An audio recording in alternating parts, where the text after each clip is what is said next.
Students, आज हम हाजिर हैं स्टडी फोरम के प्लेटफॉर्म पे अपने सेकंड ज्योग्राफी के chapter globe map and there uses के साथ।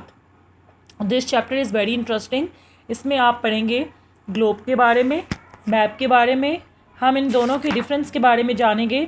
हम डिफरेंट कंपोनेंट्स ऑफ मैप को सीखेंगे और हम देखेंगे डायरेक्शंस कौन कौन सी हैं, स्केल क्या होता है, लैटीट्यूड और लॉन्गिट्यूड ये क्या हैं, और कन्वेंशनल साइंस क्या होते हैं। टाइप्स ऑफ नॉर्थ को हम डिस्कस करेंगे। तो ये सारे मज़े के इंटरेस्टिंग टॉपिक जो है वो हम इंशाल्लाह इस चैप्टर के अंदर सीखेंगे। पहले ज़रा चैप्टर के ओवरव्यू की तरफ जाते हैं और हम देखते हैं कि what are the learning outcomes and objectives of this chapter. First, after studying this chapter, the students will be able to recognize globe as a model of earth. They will be able to define a map and state its importance. They will be able to identify the cardinal points on the given map and name secondary direction and different types of north.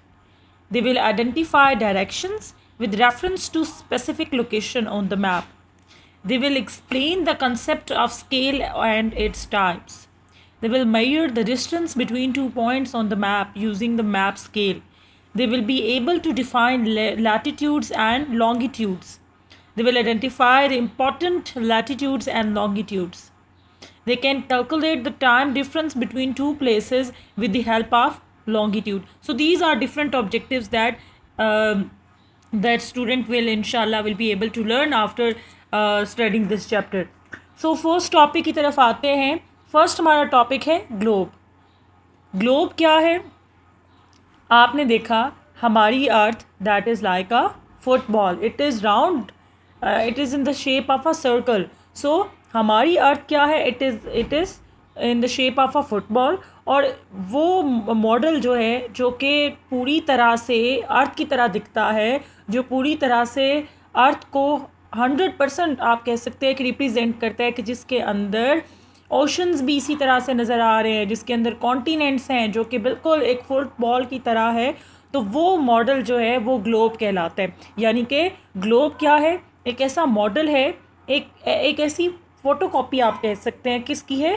अर्थ की है, जो कि अर्थ की तरह ही नज़र आता है। वो बिल्कुल similar that is in the shape of earth. और उसमें जो मैपिंग हुई हुई है वो भी इसी तरह से है जैसे कि हमारी अर्थ में हुई हुई है। यानी कि कंप्लीट एक पिक्चर, कंप्लीट मॉडल जो है वो अर्थ का ग्लोब कहलाता है और वो अर्थ की तरह ही राउंड शेप में होता है। अब आगे बढ़ते हैं और देखते हैं कि मैप क्या होता है। Map is a representation of a whole part or part of it on the flat surface according to the given scale. Map is basically drawn on the flat surface.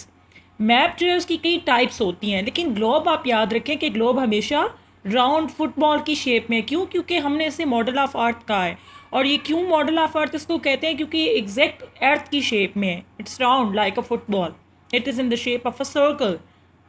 लेकिन मैप पूरी earth का भी है world map, लेकिन that is always drawn on the flat piece of paper. और map जो है वो आप छोटा भी हो सकता है। उसी तरह मैप की कितनी टाइप्स हैं? फिज़िकल मैप है, क्लाइमेट मैप है, उसके बाद पॉलिटिकल मैप है। ठीक है, तो मैप और ग्लोब में ये डिफरेंस है। और मैप क्या है? ये एक बेसिकली एक स्केच होता है जो कि आपकी हेल्प करता है कि आप डिफरेंट लोकेशंस को ट्रैक कर सकते हैं, उनके बारे में जान सकते हैं कि ये जगह कहाँ पर है। ठीक है, तो मैप की बहुत सारे यूजेस हैं, हम पढ़ेंगे आगे। अब आगे चलते हैं अपने लास्ट टॉपिक के बारे में जो आज हमने ख़त्म करना है। वो है जी difference between globe and map. यानी कि हम पढ़ चुके हैं जी कि ग्लोब क्या है, हमने ये भी देख लिया मैप क्या है। तो आज हम बढ़ेंगे आगे और हम सीखेंगे कि ग्लोब और मैप में फ़र्क क्या है। जी बेसिक बुनियादी फ़र्क पहला ये है कि ग्लोब राउंड है। मैंने आपको बताया कि मॉडल ऑफ अर्थ है और अर्थ कैसी दिखती है, ग्लोब भी ऐसा ही दिखता है। ठीक है, क्योंकि 100% रिप्रेजेंट करता है अर्थ को। Globe is round, map is flat. ठीक है, globe represent the whole earth. जिस तरह से अर्थ आपको नज़र आती है, जैसे सेटेलाइट से के थ्रू हम पिक्चर्स लेते हैं अर्थ की और आपको जिस तरह से अर्थ दिखती है, इसी तरह से ग्लोब भी है, वो ऐसे ही आपको नज़र आता है क्योंकि it is the shape of earth basically. It is the model of Earth. Globe represent the whole Earth. While map represent a small portion of earth as well. Map के ऊपर मैप की आप पाकिस्तान का मैप देख लें, ठीक है, लेकिन ग्लोब हमेशा अर्थ का ही होता है। ग्लोब पाकिस्तान का नहीं हो सकता, ग्लोब ऑस्ट्रेलिया का नहीं हो सकता, ग्लोब इंडिया का नहीं हो सकता, ग्लोब सऊदी अरेबिया का, किसी भी कंट्री, बहुत सारी कंट्रीज़ हैं, अगर उसका मैप है और अगर वो राउंड शेप में है तो हम उसे नहीं कहेंगे that is a globe. Globe it is the map of earth, it is the accurate map of earth, ठीक है।